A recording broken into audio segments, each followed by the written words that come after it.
Ang babae, kailangan ng unpredictability. Hindi porkit available ka, palagi sa kanya, magugustuhan kanya. Do you think attractive yung kumain ka na ba? Ang ganda mo naman, ang hot mo naman, miss na kita, nasan ka, pwede ba kita makasama, anong ginagawa mo, kita tayo, okay lang ba sa'yo, gusto pumunta, gusto mo manood ng sine, tara nood tayo, tara, wala naman akong ginagawa, sige punta ako sa inyo, putang ina ka. Lagi yung tatandaan na pag masyado kang green flag na lalaki, ang byproduct niyan, pwedeng maboard ang babae. Maboboard siya na hindi naman, what's up mga ropa? Ibong yung lingkod. Sublado mo to. Okay, makulimlim na umaga sa inyong lahat mga ropa. At sana hindi kayo binaha at sana walang anumang nangyari sa inyo. At sa mga kababayan natin, ingat-ingat dahil sa malakas na bagyo at habagat na pinagsabay. Ito yung example ko sa inyo mga ropa. Kunyari isa kang bangka. So syempre pag may habagat at may bagyo, pwedeng lumakas ang alon. Dito masusubukan ng bangka mo. Yan. Parang emotions ng babae, ang dagat o ang alon. At ikaw ang bangka. Pagkatapos ng alon na malalakis na alon, buo pa rin ba yung bangka mo? O nakataob na o wreck na? What? Yan. Diyan masusubukan, ropa, kung gaano mo naiintindihan ng nature ng babae. Gets? Anyway, hindi yun na pag-uusapan natin today. Ang pag-uusapan natin today, yung pinorward ng isa sa mga ropa natin, bakit daw nawawalan ng interes ang babae pag nalaman niya na ang lalaki ay green flag or sobrang mahal siya? What? Ito mga ropa, madalas natin makuha yung yung question na to or madalas nangyayari sa mga kalalakihan. Ang tanong, alam ba ng mga kalalakihan yung sinasabi nyong green flag? Ano nga ba ang green flag mga ropa? Tingin nyo ba yung pagiging nice nyo, mabait nyo, o yung mapagmahal nyo, magugustuhan na kayo ng mga babae? Come to think of it. Example natin, or analogy natin. Sinabi ng doktor, kailangan mo nang kumain ng masusustansyang pagkain. Kasi, masama na sa health mo lahat ng mga kinakain mo. Pero ang sarap kumain kasi ng maalat, matamis, mataas na caffeine, di ba? It's very fucking addictive. You feel alive. Of course, ang lahat ng sobra, pag tumatagal, nakakasama. Diba? So sa pagkain, sinabi ng doktor, kumain ka ng healthy. Sa umpisa, tatanggapin mo yun. Lalo na pag nag-lose ka ng weight. Pero eventually, pwede ka bang bumalik sa dati? Pwede. Kasi yun ang hinahanap mo. Kasi yun ang talagang kinikrave mo. Tama? So ganito yung mga ropa. Hindi ibig sabihin na green flag ka equals ultimate or automatically magiging attracted sa inyo yung babae. What? Naintindihan nyo? Ulitin ko. Hindi porket green flag ka at yun ang narinig mo sa karamihang sinasabi ng iba, especially ng mga kababaihan as well, na wala namang idea how to create attraction or how to attract men. Na ang tanging alam lang nila isang maging magandang babae, na akala nila yun lang ay sapat na. Tapos doon kayo makikinig. Sablay kayo doon mga ropa. At ito pa, nakinig kayo sa mga ibang kalalakihan na nagbibigay ng payo na ganito ang gawin mo. As if naman, totoo yung mga sinasabi nila. Na talagang may idea sila. Kasi dito mo makikita mga ropa, it takes one to know one. Gets? Malalaman at makikita mo kung legit ang mga sinasabi nila. Gets? Anyway, kaya sinasabi ko sa inyo, be more fucking attractive. Make yourself more fucking attractive because it helps for you to understand what really matters pagdating sa creating attraction. Gets mga ropa? Or kung ano yung mas gustong-gusto nila. So again mga ropa, hindi ibig sabihin na green flag ka, automatically instant attraction na.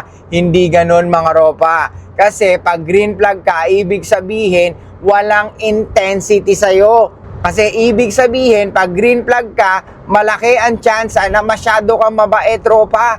Pwedeng nandyan yung predictable ka. Pwedeng andyan yung sobrang bait mo na kahit nilolokot ginagago ka na or pinababayaan ka na or tinitake for granted ka na, okay lang sa'yo. Tama ba yun, Ropa? Of course not. Kaya nga, maling-mali na maging green flag. Sa babae, agad-agad. Okay? Kaya nga, kung akala mo na dapat maging green flag ka, nagkakamali ka, Ropa. Ang babae ay emotional creatures. Nanggagaling siya palagi sa feelings niya. Hindi ibig sabihin mabait ka, magugustuhan ka na niya. Hindi ibig sabihin na nice ka, magugustuhan ka na niya. Hindi ibig sabihin na lagi kang available, magugustuhan ka na niya. Women want tension. Okay? Kailangan may tension sa pakikipag-usap mo, sa pakikipagkita mo. Yung meron siyang mafe-feel. Yan ang gusto ng mga kababaihan. Yung meron siya nafe-feel every time kasama ka niya. Every time nakausap ka niya over the phone. Every time na magme-message ka, kinikilig siya. Gets? Lalo na pag nilalandi mo na siya. Ganyan ang babae, mga ropa. Gusto nilang may maramdaman. Hindi yung basta maging mabait ka lang or maging green flag ka lang. Kaya nga ang nangyayari, naboboard sila. That's the byproduct of being a fucking green flag. Gets? May masama ba sa ginagawa mo? Wala. Di ba? Actually, ideal nga yun. Kaso, hindi nga sila attracted sa ganun. Kasi nga, ang babae nang gagaling sa feelings niya. Gets? Gusto niya yung meron siyang nafe-feel. Kasi ang babae, palaging nagdidesisyon base sa nararamdaman niya. Kaya nga, every time nakausap mo siya or every time na magkikita kayo, make sure na dapat may iba siyang nararamdaman sa'yo, ropa. Hindi ka dapat predictable. Pwede pa rin ba maging consistent? Yes, pwede. Pero ibig sabihin ng consistency with unpredictability, close parenthesis, unpredictability, it means that consistency kang may napaparamdam ng iba't ibang klaseng emosyon sa kanya. Yun ang katotohanan, mga ropa, ng consistency. Okay? Huwag kayong maniwala sa iba na ang sinasabing consistency ay maging mabait ka, maging loyal ka, huwag kang lagi ka mag-update, lagi mo sabihin kung nasan ka, lagi mo siyang tanungin kung kumain na ba siya, lagi mong isipin siya, bla bla bla. Lagi mong sabihin na laman siya ng isip mo, bla bla bla. What the fuck? Hindi ganun ang consistency, mga ropa. Ang consistency, ulitin ko, ang consistency ay yung meron kang napaparamdam na iba't ibang klaseng emotions para sa kanya dahil ang babae nang gagaling sa feelings niya. Maliwanag ba, mga ropa? So ngayon, naiintindihan nyo na ba kahit papano na ang pagiging green flag ay hindi guaranteed na maa-attract siya sa'yo. Gets? Kaya nga ang babae, laging ginugusto o nagugustuhan ang mga lalaking red flag. Hindi naman din pag sinabing green flag, ito yung mga lalaking masakit sa ulo. Gets? Ito lang yung mga lalaki na usually hindi nagpiplease ng babae. Ito lang yung mga lalaki na alam nila marami silang option sa buhay nila at hindi pwedeng umikot ang buhay nila sa iisang babae. Gets? Marami silang department na kailangan i-improve. Di ba? Umpisa na yan, yung sabo. At ang unang-una dyan ay yung sarili nila. Hindi yung kung paano sila magustuhan ng babae, kundi kung paano nila magustuhan ang sarili nila. Gets? Kailangan mong madiskubre kung sino ka from your core. Kailangan mong maintindihan ang sarili mo from the core. Gets? Para at least naiintindihan mo kung sakaling hindi ka magustuhan ng babae, magiging aware ka or pwedeng maging aware ka, baka masyadong naging pleaser ako. Gets? So ganito, mga ropa, lagi niyong tatandaan na pag masyado kang green flag na lalaki, ang byproduct niyan, pwedeng maboard ang babae. Maboboard siya na hindi naman siya yung parang toxic sa'yo or natotoxican sa'yo. Naboboard siya kasi dito na pwedeng pumasok yung maiisipan niya na ba't ganun? Parang wala ng spark. Ba't ganun? Parang wala ng chemistry. Ba't nung una okay naman? Kasi nga ang mga lalaki pag nakuha na ang babae, nagiging complacent or bumabaligtad sa pagiging nice nila. Kaya nga pag binago mo ang iyong sarili, ang iyong schedule, ang iyong atensyon sa kanya, na mas lalo mo siyang binigyan ng atensyon, dito na mag-i-start na pwedeng bumaba ang interest niya, mga ropa. Ulitin ko, pag sinabing green flag, hindi automatically instant attraction or ma-attract na sa inyo yung babae. Gets? Ang babae, kailangan ng tension. Ang babae, kailangan ng unpredictability. Hindi porkit available ka palagi sa kanya, magugustuhan ka niya.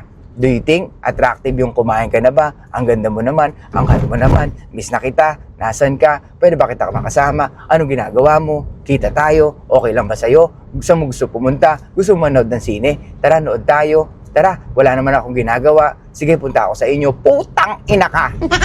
Ang tanga mo pag ganyan ka makipag-usap sa babae, tapos nakikinig ka pa sa akin, ang tanga mo! Frustrate tuloy ako eh. Ang tanga mo, Brad. Nakikinig ka sa akin, tapos inuuna mo pa rin yung feelings mo. Eto alam ko pwedeng may mga lalaki na disagree sa mga sinasabi ko. You know why? Kasi nanggagaling kayo sa feelings nyo. Kung saan kayo komportabling makinig, doon kayo. Lalo na kung nasusunod yung nararamdaman nyo. Ulitin ko. Eto mga ropa, I'm very fucking observant sa mga nakikinig sa akin, sa mga nagme-message sa akin. Pag sila nag-DM at puro emosyon ang message, alam ko na hindi to tagapakinig ko. Bobulahin pa ako na matagal na ako nakikinig sa'yo. Tangina, yung choose lang ng words mo, hindi na sa akin eh. Di ba? Paano ako maniniwala sa'yo na matagal ka na nakikinig sa akin? Di ba? Kaya alam kong nakikinig kayo kung saan komportable ang nararamdaman nyo. Ngayon, pwedeng hindi nyo makakuha yung sagot sa mga ibang content creator, magme-message kayo sa akin. Pero hindi nyo alam na alam ko na hindi kayo nakikinig sa akin. Kasi nga, iba kayo mag-message. Dahil ang mga subscribers ko or followers ko or na talaga nakikinig sa akin for very long time, alam ko kung paano makipag-usap sa akin. Alam ko kung paano mag-message sa akin. Alam ko kung ano yung mga words na gagamitin nila para mas maintindihan ko ang sinasabi nila. Pero yung mga ibang nagme-message sa atin na ang sinasabi nila ganito, ganyan, tapos sasabihin nila matagal lang sila nakikinig sa akin, hindi ako naniniwala. Gotcha! Mga ropa, it's fine. Wala nang problema doon. Pero yung balahin nyo ako, madali ko malaman yun. Kaya ngayon nagsasabi na AI daw yung mga ano natin, yung mga AI cakes natin sa thumbnail natin. May reason yun, ropa. Di ba? Doon yung makikita na yung mga utak nun talagang mababaw. Hindi malalim mag-isip. Yung nabubuhay sa nakaraan, ayaw mabuhay sa kasalukuyan. Hindi sila nag-iisip. Kaya unti-unti makikilala nyo ako mga ropa. Kaya unti-unti makikilala nyo kung paano yung diskarte ni Suplado Moto or kung paano mag-stay mysterious or mas interesting na tao. Makikita nyo yan kung ano yung ginagawa ni Suplado Moto. At sa mga subtle na move ni Suplado Moto, magigets nyo yan mga ropa. Basta wag lang kayong assuming agad. Believe me, magigets at magigets nyo. Gets? Anyway, so yun nga mga ropa. Hindi ko naman sinasabing hindi kayo maging green flag. Okay din naman yun. Pero ang babae nanggagaling sa emotions niya. So ang gusto niya ay may tension ng emotions. Highs and lows of emotion, ups and downs of emotions. Alright? Doon ka dapat maging consistent. Hindi yung consistent ka sa pagiging mabait mo lamang or available ka. Dahil ang babae talaga maboboard at yun ang byproduct ng pagiging green flag mo, ropa. Pero walang masama sa pagiging green flag. As long as alam mo kung paano stimulate ang emotions ng babae, well, hindi ko naman masasabing magiging madali sa'yo, pero at least kahit papano, yung hindi siya maboard sa'yo at hanapin ang attention mo, then kaya mong i-retain ang attraction ng babae para sa'yo. Okay? So yun mga ropa, patuloy natin dito. I'll see you guys next time. Show love, peace out, and be fine.